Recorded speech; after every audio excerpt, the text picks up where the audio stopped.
So, first, if you guys want to introduce yourselves. Hi, my name is Tahani. I am from Syria. I live here before 5 years.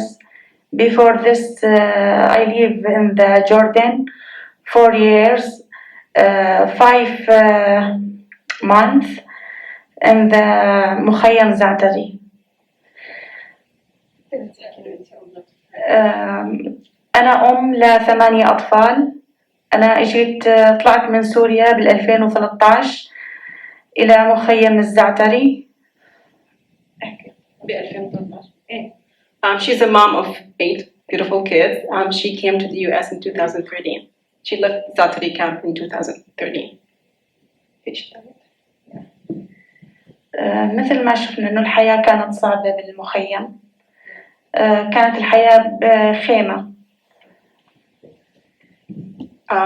She just wanted to add that, as you also, it was hard for her to live there. She basically lived in a tent for a couple of months. Yeah, so if you want to introduce yourself. My name is Joanne Yazao. I'm an international student. I'm actually from Jordan. I came to the US to do my master's in sustainable peace building at UWM. I also work with the MMWC as part of my fellowship, and I help youth navigate adolescents in healthy ways to better prepare them for the future.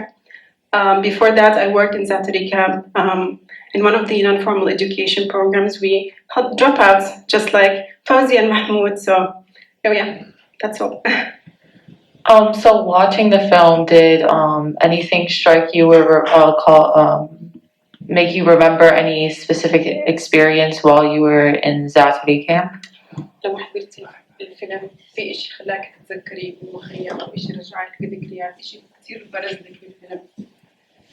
أكيد أول شيء يعني طلعت على الأطفال على الصعوبة اللي هن عايشينها، على الطموح اللي كانوا هن بيحبوا يبنوه، وفي صعوبة بكل إشي، بأنه شعب بالبداية وبالنهاية هو شعب لاجئ، بس أكيد في عنده طموحات إنه يعملها، وهذا الشيء بنتمنى من العالم كله إنه يقدم هالفرص مثل ما حكى الشاب، يقدم هالفرص للاجئين. She said, I'm not a perfect English speaker, but she said that it reminded her of all the challenges that the Syrians are going through, especially the youth. The sentence that Mahmoud said, we are refugees, it really struck her because they are also people with hopes and dreams and needs. Yeah.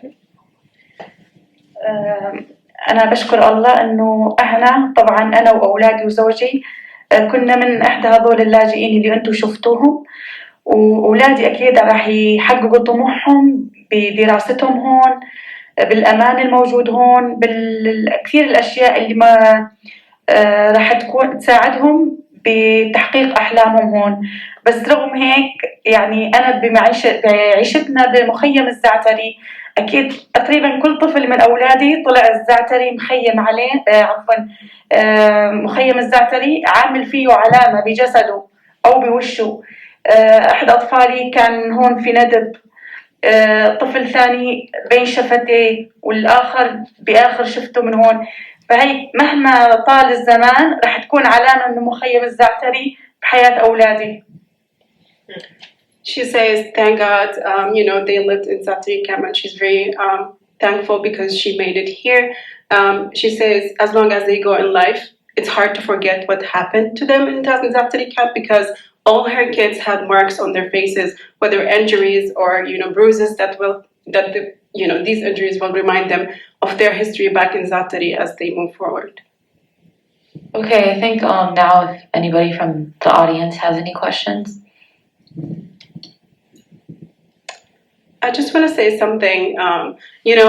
Zaatari is home for almost maybe more than 76,000 refugees, and this is just only one story of, in an ocean. So, yeah, it was kind of really hard to watch, and knowing that, many people there are still suffering. Yeah. Any questions or comments? Where does the funding come from? Well, from my experience, most of the projects, most of the things that you have seen are project-based. You get international funding, and mostly, they are controlled by international agendas. And yeah, that's all I can say right now or share. But mostly it's international funding. Well, I figured that, but I'm wondering how much of it is state versus nonprofits. It's mostly nonprofits. So Jordan isn't contributing money, or Saudi Arabia doesn't contribute money. There are projects, that come from, the funding comes from other parts of the world. Jordan is going through a lot right now. We do, deal with Syrians within the Jordan borders. Most Syrians not only live in Zaatari camp, we also have Syrians and other refugees who come from all parts of the Middle East to Jordan, and those people who Jordan, help. But other than that, it goes beyond, people's control or beyond your economic. I don't know what's the word, but yeah. But mostly for Zaatari, it's project based and it's international funding. I think Yeah, I you can just speak up. Yeah. I was kind of curious if you knew any insights about during like COVID, how camps like this, what were kind of some of the initiatives maybe to help out? Because I would imagine. So basically, I left when COVID started. However, no one was allowed to go to the camp back then. It was all closed. Only few people made it. It depends on your status and what nonprofit you belong to. But mostly, only the nonprofit. You cannot go. People are not just allowed to go. You need to have a license to enter the camp. So only the people who work there, and not all of them, certain nonprofits were able to reach out to the people in Zaatari. Now it's back to normal. People just can go. How's like vaccination going? I was very proud knowing that Jordan started with refugees before citizens. So yeah, that was like a big thing for me, knowing that Jordan started with refugees first.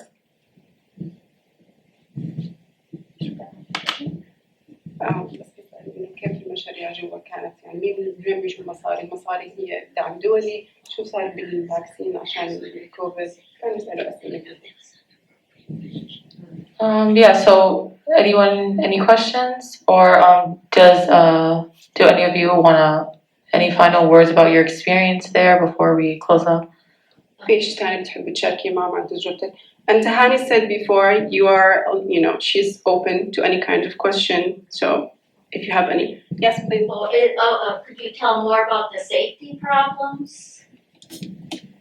Would you like to listen from the perspective of a previous, maybe? تقدر تحكي عن وضع الأمن أمام المخيم؟